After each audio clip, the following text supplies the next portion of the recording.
नमस्कार। मैं डॉक्टर अशोक त्रिपाठी आपका स्वागत करता हूं आपके अपने channel history culture and research methodology में। मित्रों, आज हमारी चर्चा का विषय है गंधार कला का उद्भव, विकास और प्रमुख विशेषताएं। कई साल पहले मैंने इस पे एक लेक्चर रिकॉर्ड करके डाला था यूट्यूब पे, लेकिन आज ये वीडियो मैं आपके लिए नोट्स के साथ बना रहा हूं, जिससे कि आप अपनी परीक्षाओं में इसका उपयोग कर सकें। मित्रों,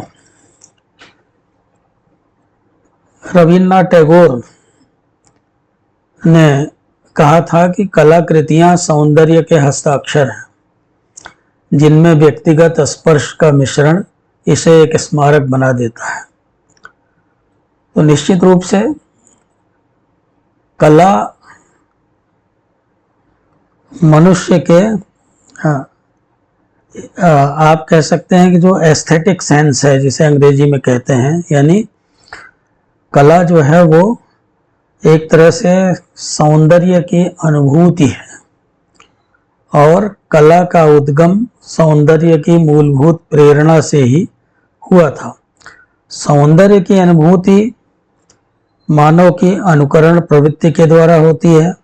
भारतीय कला में प्रत्यक्ष की अपेक्षा अप्रत्यक्ष तथा सत्य की अपेक्षा कल्पना को बहुत महत्व दिया जाता है। देखिए, कला में दो चीज़ें बड़ी महत्वपूर्ण होती हैं, जिसे अंग्रेजी में कहते हैं इमेजिनेशन एंड क्रिएशन। तो समय समय पर विभिन्न युगों में, प्रागैतिहासिक काल से लेकर आगे की ऐतिहासिक कालों में, वो चाहे मौर्य काल हो, गुप्त काल हो, आगे के काल हो, मध्यकाल हो, आधुनिक काल हो, प्रत्येक समय में हम कला के नई नई शैलियों का दिग्दर्शन करते हैं। आज हम बात करेंगे गंधार कला की। तो भारतीय मूर्ति कला के इतिहास में गंधार शैली का बड़ा महत्वपूर्ण स्थान रहा है और गंधार का नाम हम वैदिक काल से ही सुनते आ रहे हैं, जो कि सिंधु नदी के दोनों ओर विस्तृत एक प्रदेश था। और चूंकि गंधार प्रदेश में यूनानी कलाकारों ने जिस शैली को अपनाया, वही आगे चल करके गंधार शैली के नाम से प्रसिद्ध हो गई। तो इसका उद्गम कैसे हुआ, इसका उद्भव कैसे हुआ, इसका विकास कैसे हुआ, इसकी प्रमुख विशेषताएं क्या हैं, आइए इनके ऊपर हम चर्चा करते हैं। पर उसके पहले आपसे निवेदन है कि आप चैनल को सब्सक्राइब अवश्य कर लें और साथ ही साथ वीडियो के अंत में अपने कमेंट्स भी दीजिएगा। बेल आइकन भी दबाइए, जिससे आपको नई वीडियोस का पता चलता रहे। साथ ही साथ वीडियो को शेयर भी करें अपने मित्रों से। फिलहाल आइए चर्चा का प्रारंभ करते हैं। दोस्तों, गंधार कला का उद्भव, विकास और विशेषताएं, इस पर हम चर्चा करने जा रहे हैं। तो प्राचीन भारत के इतिहास में कुषाण वंश का शासनकाल अपने समय की सांस्कृतिक उपलब्धियों के लिए महत्वपूर्ण रहा है। आप सभी ने प्राचीन काल का इतिहास पढ़ा होगा, तो कुषाण वंश के बारे में अवश्य पढ़ा होगा और आपने भीम कथवेश, कुजुल कथवेश और सबसे महत्वपूर्ण शासक कनिष्क के बारे में अवश्य पढ़ा होगा। कुषाण काल में मूर्ति कला की दो महत्वपूर्ण शैलियां प्रचलित थीं। एक तो कहा जाता था गंधार शैली या गंधार स्कूल, और साथ ही साथ मथुरा स्कूल, जो कि इधर उत्तर भारत में मथुरा जिले के आसपास में जो एक शैली का विकास हुआ था, जो एकदम टोटली जिसको कहा जाता था कि इंडिजिनस है, यानी जो देश में ही उत्पन्न हुई शैली थी, विदेशी प्रभाव से मुक्त थी। तो इन दोनों ही शैलियों ने भारतीय सांस्कृतिक उपलब्धियों को एक नई दिशा प्रदान की और भारत के कला के इतिहास में एक नया अध्याय जोड़ दिया। बहुत सारे जो कला विशेषज्ञ हैं, उनका मानना है कि गंधार कला का प्रादुर्भाव कुषाण काल के पहले ही हो चुका था और कनिष्क के समय में बौद्ध धर्म की चतुर्थ संगीति और महायान संप्रदाय के उदय के उपरांत यह कला निरंतर विकसित होते हुए उत्कृष्टता की चरम सीमा पर पहुंच गई। तो गंधार कला का भारतीय कला के इतिहास में एक विशिष्ट स्थान रहा है, क्योंकि एक नई तरह की शैली थी, जो कि आप कह सकते हैं कि पूर्व और पश्चिम का सम्मिश्रण थी। 16 महाजनपदों में सम्मिलित गंधार देश के उत्तर पश्चिमी सीमा प्रांत, गंधार देश के उत्तर पश्चिमी सीमा प्रदेश में या सीमांत प्रदेश में स्थित था। जो हमारे यहाँ 16 जनपद महाजनपद थे, उनमें गंधार भी एक महाजनपद था। तो इस प्रदेश का विस्तार सिंधु नदी के दोनों तरफ था। स्वात, काबुल और सिंध, इन 3 नदियों से घिरा हुआ प्रदेश गंधार कहा जाता था। यह महाजनपद इसलिए भी महत्वपूर्ण था क्योंकि यह एक महत्वपूर्ण व्यापारिक मार्ग पर स्थित था, तथा जो भारत का मध्य एशिया वगैरह से व्यापार होता था तो वो मार्ग इधर से ही होके जाता था। तो वो महत्वपूर्ण व्यापारिक मार्ग पर स्थित था तथा तक्षशिला शाकल, मगध, काशी, मथुरा तथा प्रयाग आदि को आपस में जोड़ता था। तो पूर्व में उसकी राजधानी तक्षशिला थी और पश्चिम में पुष्कलावती थी। आजकल यह प्रदेश पाकिस्तान में है। 1947 में जब भारत का बंटवारा हो गया, पाकिस्तान बन गया, तो ये सारे प्रदेश जो है वो गंधार का जो प्रदेश मुख्य रूप से वो उधर चला गया। तो इसके अंतर्गत रावलपिंडी, पेशावर और वर्तमान जलालाबाद तथा अफगानिस्तान का कुछ हिस्सा आता था, जो कि गंधार प्रदेश के नाम से जाना जाता था। जहाँ तक गंधार कला के काल निर्धारण का प्रश्न है तो यह विवाद का विषय है। विदेशी प्रभाव स्पष्टतया प्रकट है तथा वह बुद्ध की अपोलो सदृश आकृति में या वेश में, कोरिंथी पद्धतियों और कोमल पत्तियों की डिजाइनों में स्पष्ट दिखाई पड़ता है। इनसे प्रबल यूनानी प्रभाव की एक पूर्वकालिक प्रवस्था का अनुमान हो सकता है, जो मोटे तौर पर 140 ईस्वी से 200 ईस्वी तक रही होगी, अर्थात कनिष्क के राज्यारोहण से कुषाण वंश की समाप्ति तक। अन्य 3 प्रावस्थाएं 240 से 300, 300 से 400 तथा 400 से 460 ईस्वी तक मानी जाती रही हैं इतिहासकारों द्वारा। दूसरी में शासनी प्रभाव रहा, तीसरी में भारतीय मथुरा का प्रभाव रहा, मथुरा कला का, और चौथी में पुनः शासनी प्रभाव रहा। तो यह वर्गीकरण बहुत अनिश्चित और मनमाना है, किंतु यह सुनिश्चित जान पड़ता है कि गंधार कला के साथ कनिष्क का संबंध उसके आदि या अंत के साथ न ढूंढकर उसकी चरम उन्नति के समय ढूंढना होगा। अनेक शताब्दियों से इस क्षेत्र में विदेशियों का आवागमन होता रहता था, क्योंकि यह उत्तर पश्चिमी सीमांत प्रदेश था। तो बहुत सारे विदेशी आक्रमण इस रास्ते से होते रहते थे। तो बहुत सारे विदेशी जो थे वो जो स्थल मार्ग से आते जाते थे, तो वो भी इसी मार्ग से आते थे। तो गंधार प्रदेश जो था वो अनेक संस्कृतियों का संगम हो गया था। जैसे यहाँ भारतीय, यूनानी, रोमन, चीनी और ईरानी सभी यहाँ पे मिलते थे, सभी का यहाँ संगम होता था। तो यही कारण है कि क्षेत्र पर शासन करने वाले कुषाण शासकों ने एक समन्वयवादी संस्कृति को अपनाया, जिसमें इन सभी संस्कृतियों के भारतीय, यूनानी, रोमन, चीनी, ईरानी, इन सभी संस्कृतियों के तत्व उसमें समाहित थे। तो यह पूर्व और पश्चिम की कला शैलियों का समन्वय था।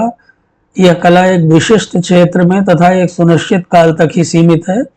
एक विशिष्ट क्षेत्र में फलने फूलने के कारण ही इसका नामकरण कला मर्मज्ञों द्वारा गंधार कला के रूप में किया गया। तो गंधार कला के निर्माण की सामग्री भी विशिष्ट प्रकार की है। गंधार कला का उद्गम हम यूनानी और एशिया माइनर की हेलेनिस्टिक कला में ढूंढ सकते हैं, ऐसा कला मर्मज्ञों का मानना है।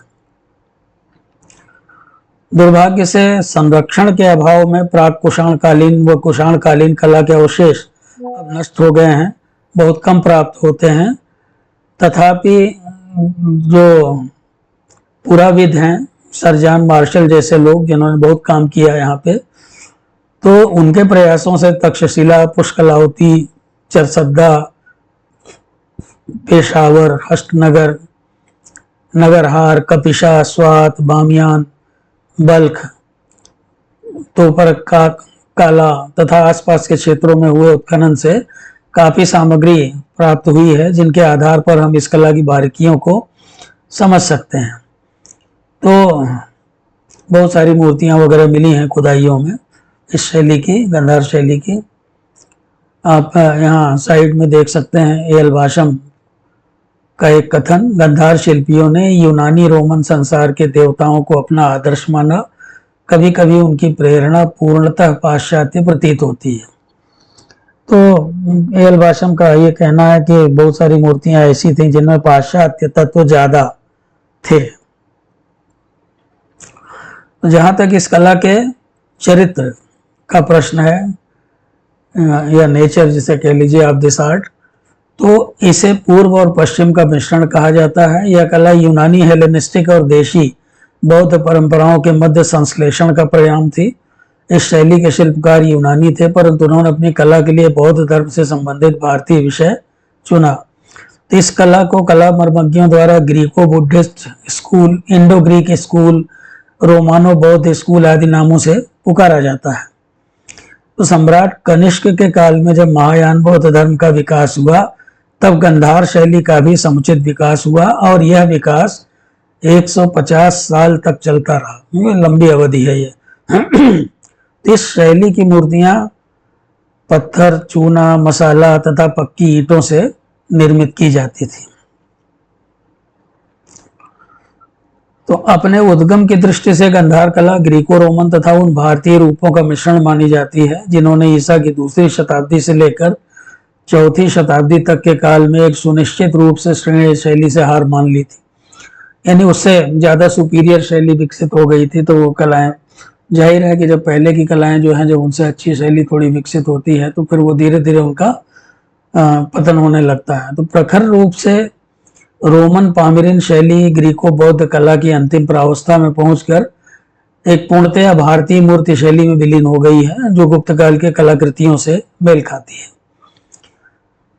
तो कहने का मतलब यह है कि पश्चिम के जो तत्व थे वो धीरे धीरे कम होने लगे और आगे चल करके हम ये देखते हैं जैसे जैसे समय बीतता गया उसमें भारतीय तत्वों की प्रधानता होती गई। तो गंधार कला को भारतीय तत्वों से मिश्रित हेलेनिस्टिक सभ्यता का पूर्व की ओर विस्तार भी माना जाता है, अथवा यह संभवतः भारतीय संस्कृति का पश्चिम की ओर विस्तार था।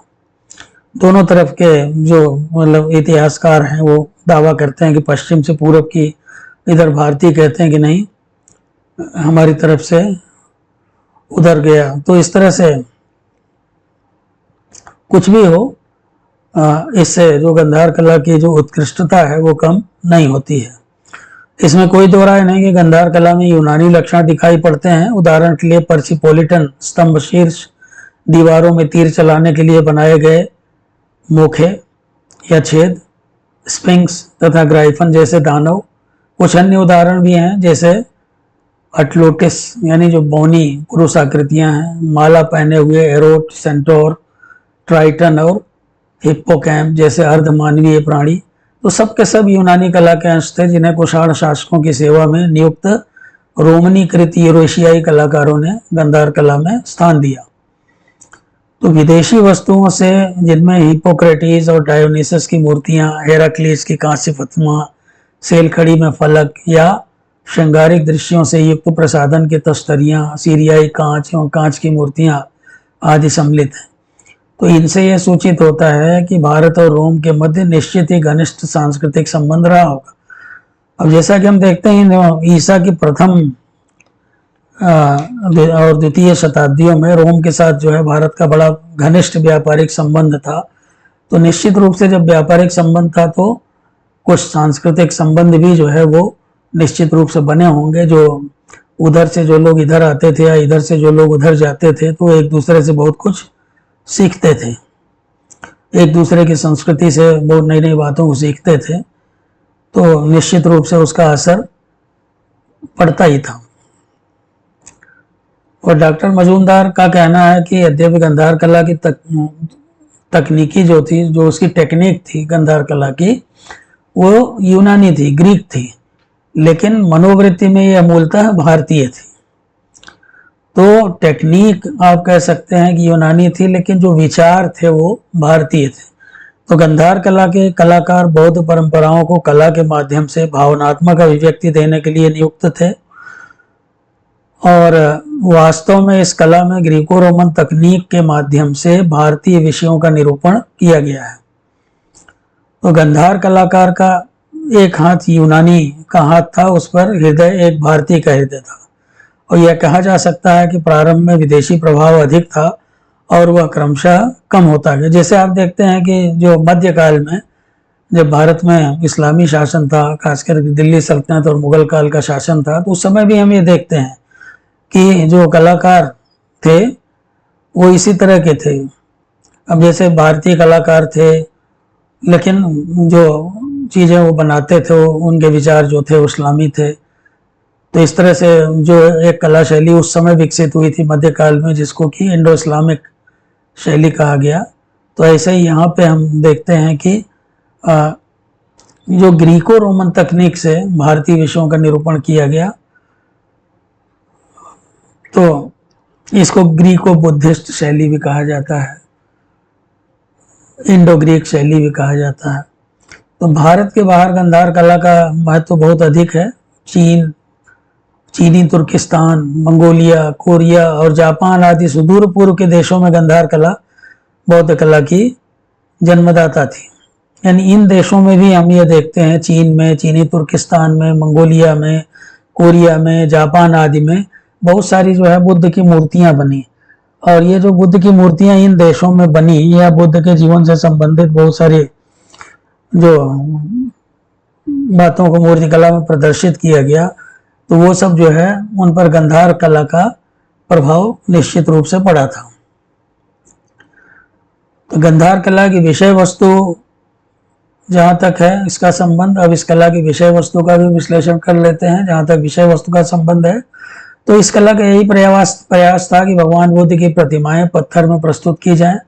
गंधार कला में उस क्षेत्र में उपलब्ध सलेटी पत्थरों का प्रयोग किया गया है। बुद्ध की प्रतिमा का एक शाक्य राजकुमार के रूप में उनके गर्भ में आने से लेकर उनकी बोधि प्राप्त तक, यानी ज्ञान प्राप्त होने तक, और उनके जीवन से संबंधित घटनाओं का, एक धर्म प्रचारक के रूप में उनकी गतिविधियों का, और अंत में उनके महापरिनिर्वाण का प्रदर्शन इस कला में किया गया है। यानी कि कोई भी उनके जीवन से संबंधित कोई घटना छोड़ी नहीं गई है।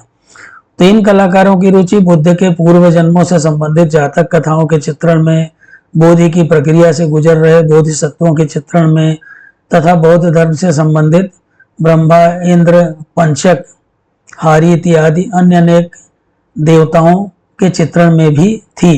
यानी कि कुछ जो इस तरह के देवता थे, जो वैदिक देवता थे, उनका भी चित्रण हमें यहाँ देखने को मिलता है, ब्रह्मा, इंद्र, पंचक, हारित इत्यादि। बुद्ध की प्रतिमाएं ग्रीक वेशभूषा में सुसज्जित हैं। ग्रीक प्रभाव गंधार कला पर स्पष्टतः देखा जा सकता है। बुद्ध की पूर्वतम प्रतिमा बिमरान के अवशेष आधार रैलकिरी पर उत्कीर्ण मानी जाती हैं, जिनका काल मोटे तौर पर 50 ईस्वी पूर्व है। तो कनिष्क की मंजूषा पर बनी प्रतिमा, जो मालाधारी एरोटों की मूर्ति से अलंकृत है, या तो गंधार कला के ह्रास या इसके आरंभ के चिन्ह को दर्शाती है। जब हम इस कला की बुद्ध प्रतिमा, जो कि एक चोगा पहने हुए है, आप देखते हैं कि गर्दन से लेकर पैर तक पूरा एकदम इस पर सलवटें पड़ी हुई हैं, तो मथुरा वाले रूप से करते हैं, तो हमें इसमें वैषम्य दिखाई पड़ता। हम देखते हैं कि गंधार के कलाकार अपोलो के ग्रीक आदर्श से प्रेरित थे, जबकि मथुरा के देशी कलाकारों ने यक्ष प्रतिमा का अनुसरण किया था। तो ग्रीक अपोलो सदृश बुद्ध ऐसे वस्त्र धारण किए हुए हैं जो ईसा की पहली शताब्दी में बनी राजकीय वस्त्रों वाली प्रतिमाओं की याद दिलाते हैं। अब मूर्तियों की विशेषता उनकी मांसलता, मोटे होठ, भारी आंखें, भाव शून्य मुद्रा, लहरियादार केश, प्रभा मंडल से युक्त मुखमंडल तथा भाव शून्य मुख मुद्रा में परिलक्षित होती है। इसमें ग्रीक सूर्य देवता का क्रोबाइलोस यानी एक जूड़ा आपको बुद्ध के सर पे दिखाई देगा भी है, जिसमें एक प्रकार के ग्रीको रोमन प्रतिमा शास्त्रीय संश्लेषण का अनुमान होता है। भगवान बुद्ध का यौगिक आसन में अंकन बहुत संभवतः किसी पश्चिमी आद्य रूप पर आधारित न होकर भारतीय तपस्वियों के वास्तविक अवलोकन पर आधारित था। डॉक्टर निहार रंजन रे के अनुसार ऐसा प्रतीत होता है कि गंधार की मूर्तियां सिद्धहस्त कलाकारों द्वारा निर्मित न होकर मशीनों द्वारा तैयार की गई थी। मतलब ये कि ऐसा लगे इतनी उनमें इतनी सफाई थी, उनकी फिनिशिंग इतनी बढ़िया थी कि लगता था जैसे कि वो उनको बनाने में मशीनों का सहारा लिया गया हो। तो यूनानी कला और भारतीय कला का एक मूलभूत अंतर यह है कि जहां यूनानी कला में शारीरिक सौष्ठव पर अधिक बल दिया जाता था, वहीं भारतीय कला में आध्यात्मिकता को वरीयता दी जाती थी। शारीरिक सौष्ठव का सूक्ष्म अंकन यहाँ देखने को मिलता है। बोधिसत्वों को गंधार कला में कलापूर्ण मुकुटों, लहरियादार केस, मूछ, संघाटी से ढके शरीर तथा आभूषणों के साथ राजकीय वेश में प्रदर्शित किया गया है। नेत्रों में भारतीयता की झलक स्पष्ट दिखाई देती है। वस्त्रों में सलवटों को बेहतरीन ढंग से प्रदर्शित किया गया है। इस कला के विकास के पूर्व बोधिसत्वों की मूर्तियां नहीं बनती थी। उनकी शैली तकनीकों का एक मिश्रित रूप है। धोती की कड़ी, चिड़िया की पूंछ जैसी परतें, रोम में हेड्रियन काल की नूतन अत्यक शैली का अनुकूलित रूप मानी जाती हैं। मुखाकृति का उत्कीर्णन यानी जो मुखमंडल बनाया गया है, रोमन नमूनों की नकल के साथ बदलता रहता है। बोधिसत्व प्रतिमाओं में जो कि बहुत ही प्रसिद्ध हैं यहाँ पे अवलोकितेश्वर, पद्मपाणि, मंजूश्री एवं उत्तरकालीन मैत्रेय की प्रतिमाएं सम्मिलित हैं। मैत्रेय गंधार कला में प्रमुख रूप से दिखाई पड़ता है। गंधार कला में जो अन्य देवता चित्रित हुए हैं उनमें पंचक, कुबेर और उनकी पत्नी हारिति प्रमुख है। चीकरी से एक विशाल कुबेर की मूर्ति मिली है और वह यूरोपीय ढंग से सिंहासन पर बैठा और उसका बायां पैर एक चौकी पर रखा है तथा उसने बाएं हाथ में बर्छा पकड़ा है। रत्न जड़ित पगड़ी, कानों के आभूषण और कंगन उसकी समृद्धि को प्रदर्शित करते हैं। ब्रह्मा और इंद्र भी इस कला में चित्रित हुए हैं, परंतु स्वतंत्र रूप से नहीं, बहुत अधिक नहीं। कुछ विदेशी देवता भी चित्रित किए गए हैं। उदाहरण के लिए एथीना, रोमा, हिपोक्रेटिस, सिलेनस, फेरो, हेड्रोक्सो, डिमीटर, एटल्टिस आदि। तो भारतीयकरण की ओर इन कलाकारों का रुझान था, जो कि अमोहिनी यक्षों, पौराणिक पक्षी गरुण, यक्ष, यक्षिणियों एवं किन्नरों, गंधर्वों के चित्रण में दिखाई पड़ता है।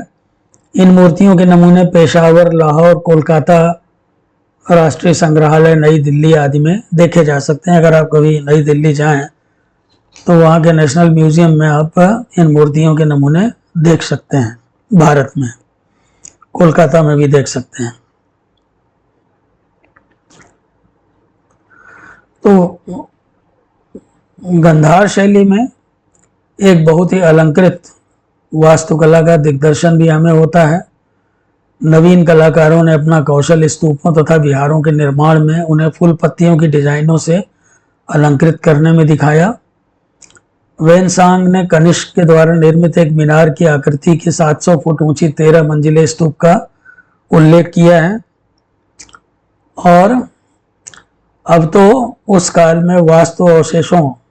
के वास्तु अवशेषों पर ही हमें निर्भर रहना पड़ता, किंतु ये अवशेष एक समृद्ध कला शैली की ओर संकेत करते हैं। गंधार कला में कोरिंथीय स्तंभों में संशोधन किया गया है और फूल पत्तियों, बुद्ध, बोधिसत्व की मूर्ति की अवतारणा एक नई वस्तु है जो यूनानी शैलीकरण के भारतीयकरण का द्योतक। तो कुल मिलाकर के मित्रों, अगर हम गंधार शैली की वास्तुकला की विशेषताओं की बात करें, कुछ बातें आप अपने फिंगर टिप्स पे रख लीजिए ना। पहली बात तो यह है कि गंधार शैली के अंतर्गत निर्मित जो पत्थर की मूर्तियां हैं वो भूरे, काले और सलेटी रंग के पत्थरों से बनी है। ध्यान दीजिएगा, भूरे, काले और सलेटी रंग के पत्थरों से बनी है। दूसरी चीज यह है, जैसे मैंने पहले भी कहा कि शैली पाश्चात्य है, लेकिन जो इसकी आत्मा है वो भारतीय है। तीसरी बात यह है कि गंधार शैली में जो मानव शरीर का जो अंकन है वो बहुत ही सूक्ष्म है और शरीर जो है वो बहुत ही सुगठित और बहुत ही मतलब आप कह सकते हैं कि शरीर सौष्ठव पे बहुत ज़्यादा ध्यान दिया गया है कलाकारों द्वारा। इसके अलावा वस्त्र जो पहनते हैं आप देखिए, वस्त्रों में सिलवटें आपको दिखाई देंगी। इसी तरह से अलंकरण जो है मूर्तियों का, उनमें भी भारतीयता आपको दिखाई देगी। नेत्रों में जो मूर्तियों की आंखें हैं उनमें भी आपको भारतीयता की झलक स्पष्ट रूप से दिखाई देगी। तिरछी हैं और कटाक्ष करती हुई सी प्रतीत होती हैं। और गंधार शैली की मूर्तियां जो है वो प्रभा चक्र उनमें आपको नहीं दिखाई देगा, अधिकतर जो है प्रभा चक्र से रहित हैं। तो इस प्रकार से हम ये देखते हैं कि ये सारी विशेषताएं जो हैं वो गंधार कला के वास्तुकला की विशेषताएं हैं। तो मित्रों, इन सारी विशेषताओं के साथ जो मूर्तियां बनाई गई वो, जैसे कि मैंने आपको पहले ही बताया कि आप अगर देखना चाहें तो विभिन्न स्थानों पे जो संग्रहालय हैं वहाँ पे, जैसे कलकत्ता और दिल्ली के संग्रहालय में देख सकते हैं, पेशावर और लाहौर के संग्रहालय में देख सकते हैं। तो इस तरह से कला मर्मज्ञों ने गंधार कला को भारत की सर्वश्रेष्ठ मूर्तिकला शैलियों में रखा है। और गंधार कला जो है वो भले ही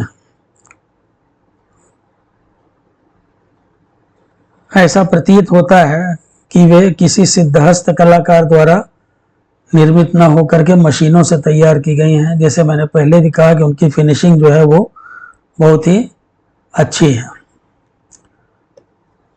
तो इस प्रकार से मित्रों, निश्चित रूप से मैं समझता हूँ कि ये वीडियो आपको पसंद आई होगी और आपके परीक्षाओं में आपको सहायता मिलेगी। जो नोट्स मैंने साथ में दिए हैं उनसे फिर से आपसे रिक्वेस्ट करूंगा कि चैनल को सब्सक्राइब करें अधिक से अधिक संख्या में, और अपने मित्रों से भी सब्सक्राइब कराएं और कमेंट्स भी करें। तो चलिए जल्दी ही मिलते हैं फिर किसी नई वीडियो के साथ। शुभ रात्रि।